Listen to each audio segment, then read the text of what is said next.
आदमी जानता वो कितना नालायक है। भीड़ में अब जहां टीचर हैं, सारे लोग हैं, वहां तो कोई भी अच्छी बात नहीं कर लेगा। आज जिसके बारे में दुनिया गलत बोलती है, कल उसी को दुनिया माला पहनाती है। हार्दिक को ही देख लो। मुझे लगता है कि 2-4 साल बाद, 10 साल बाद न्यूज आएगी कि एक इंसान पाया गया जो लगातार 4 घंटे पढ़ रहा है। ये देखिए, एक इंसान मिल चुका है। आप कौन थे इससे मतलब नहीं है, अभी आप क्या है इससे मतलब है। अगर कोई 3 साल अपनी गलतियों पे कंट्रोल कर ले और वो गलतियां ना करे जो उसको सच में पता है कि मुझसे ये गलतियां हो रही हैं और वो जानता है, और अगर वो 3 साल गलतियां ना करे तो लोग उससे मिलना चाहेंगे, लोग उसके लिए वेट करेंगे, लोग आपका इंतजार। सिर्फ 3 साल, 1000 दिन। अगर 1000 दिन कोई इंसान अपनी गलतियों पे कंट्रोल कर ले, and everyone knows what kind of mistakes he or she is making, कौन नहीं जानता? हर आदमी जानता वो कितना नालायक है। हर आदमी जानता है कि वो करता क्या है, एग्जैक्टली क्या करता है। देखिए, 2 चीजें हैं, आप भीड़ में जो करते हैं और भीड़ में जो आप है उससे आपका इमेज बनता है। आप भीड़ में जो कुछ भी करते हैं उससे आपका इमेज बनता है, और आप एकांत में जो कुछ भी करते हैं उससे आपका चरित्र बनता है। इमेज इंपॉर्टेंट नहीं है, चरित्र इंपॉर्टेंट। आप भीड़ में क्या करते हैं, और एग्जैक्टली इन सॉलिट्यूड।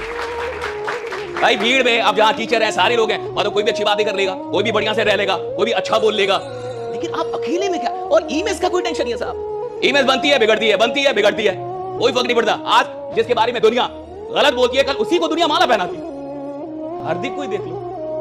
हार्दिक पांड्या देख, कुछ दिन पहले कितना ट्रोल हो रहा था, भाई इसको हटा दो, ऐसा कर दो, गाली दे रहे थे, ट्रोल कर रहे थे।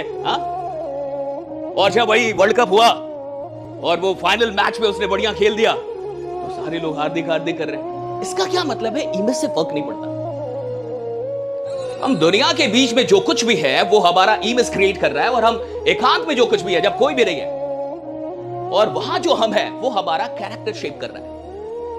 और इस डिस्ट्रैक्शन के जमाने में देखिए, आपने महाभारत देखी होगी, सुनी होगी कि गुरु द्रोणाचार्य, वो आपको कहानी याद होगी कि मछली की आंख वाली या चिड़िया की आंख वाली दोनों चलती है कि क्या देख रहा है, वो चिड़िया देख रही है, क्या देख रहा है, पेड़ देख रहा है, फल देख रहा है। अर्जुन आते और वो कहते हैं क्या दिख रहा है, तो चिड़िया की आंख, और कुछ नहीं दिख रहा था, नहीं सिर्फ चिड़िया की आंख। लेकिन मान के चलिए अर्जुन 5G के जमाने में होते और उनके पास एक 5G स्मार्टफोन होता और उसमें सारी सोशल मीडिया होती, और अचानक से चिड़िया की आंख देखते थे, कोई नोटिफिकेशन आ जाता, अर्जुन भी डिस्ट्रैक्ट हो जाते।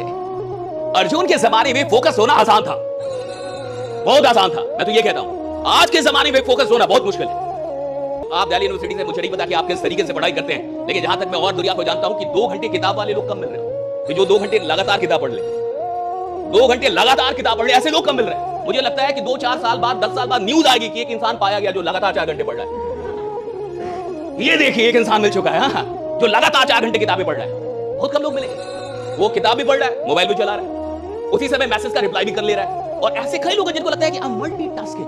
No, you are a fool, not multitasking भाई। एक वक्त में जो 10 काम कर रहे हैं उनका फोकस ही नहीं है किसी एक काम। मुझे लगता है कि इंसान को टाइम भी बर्बाद करने का टाइम बनाना चाहिए कि मैं अब टाइम बर्बाद करूंगा 1 घंटे, और तब करना चाहिए, और अच्छे से बर्बाद करना चाहिए, और उस समय फिर कुछ और नहीं करना चाहिए। When you are so much clear about the utilization of your time, you start growing in your life. कि मुझे कब क्या करना है। और देखिए, एक बड़ी महाभारत की हम लोग बात कर रहे हैं, कर्ण के बारे में तो सब जानते हैं, बहुत बड़ा योद्धा और सेनापति था। कहां का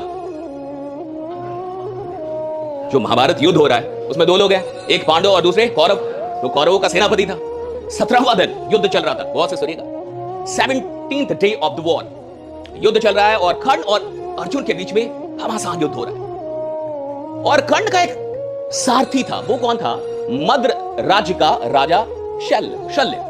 तो शल्य थे और वो राजा थे, और नकुल सहदेव के मामा भी थे। तो चूंकि वो राजा थे तो वो सारथी नहीं बनना चाहते थे सूतपुत्र कर्ण के, वो चाहते नहीं थे मैं इसका सारथी बनूं। लेकिन दुर्योधन के विशेष अनुरोध पे, स्पेशल रिक्वेस्ट पे कि नहीं बन जाइए, तो वो बन गए। कोई बात नहीं, युद्ध चल रहा है, और आपको अगर याद हो, आप अगर जानते हो, तो अर्जुन की एक तीर के वार से वो क्या हुआ कि जो रथ का पहिया था वो पहिया टूटा और पहिया धंस गया उस कीचड़ में, वहां पे रक्त से पूरी मिट्टी उसमें धंस गया।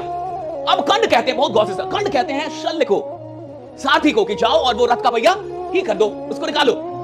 शल्य कहता है कि मैं मद्र का राजा हूं, मैं उतरेगा मैं राजा हूं, मैं थोड़े सारथी हूं, मैं राजा हूं साहब, और मैं राजा हूं, एक तो सारथी बन गया, यही बहुत बड़ी बात।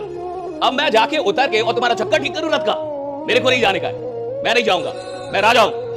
और इसके चलते कर्ण को उतरना पड़ता है और रथ के पहिए को ठीक करना पड़ता है उसको कीचड़ से, और वहां पे कर्ण निहत्थे होते हैं, और जिसके चलते कर्ण की मौत होती है। अगर शल्य उतर जाते, अगर शल्य रथ का पहिया ठीक कर लेते तो यह मौत ना होती, क्योंकि जब तक कर्ण के पास धीर धरो, तब तक तो आपको कर्ण को मारना बहुत ही मुश्किल काम था। लेकिन कर्ण मरे क्यों? क्योंकि शल्य ने कहा कि अब मैं नहीं जाऊंगा, मैं तुम्हारा सारथी, मैं राजा। अब समझिए, इसको कहते हैं loss of identity, identity crisis. आप कौन थे इससे मतलब नहीं है, अभी आप क्या है इससे मतलब है। आप राजा होंगे, आप राजा थे, लेकिन इस वक्त पे, इस क्षण पे आप कौन है। और जब आइडेंटिटी का लॉस होता है तो फिर बहुत बड़ा लॉस होता है। मान के चलिए यहां इतने लोग बैठे हैं, हो सकता है प्रोफेसर हो, लेक्चरर हो, कोई और हो, बहुत टैलेंटेड हो, कुछ बहुत स्मार्ट लोग बैठे हो, लेकिन यहां बैठे बैठे उसका रोल क्या है, उसकी आइडेंटिटी क्या है, एक ऑडियंस की है, एक श्रोता की है। अगर वो ये भूल जाए तो वो लेके नहीं जा पाएगा जो लेके जा सकता था, क्योंकि आइडेंटिटी खत्म होगी, उसको पता ही मैं हूं कौन। इंसान आता है कॉलेज में, बहुत सारे ऐसे भी लोग आते हैं जो ये 3 से 4 साल बर्बाद कर देते हैं, वैसा इस्तेमाल नहीं कर पाते जैसा इस्तेमाल हो सकता था। क्यों हुआ?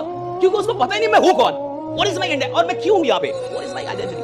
इसको क्राइसिस ऑफ आइडेंटिटी कहते हैं। और ये भारत में नहीं, ये दुनिया में बहुत जोर शोर से है।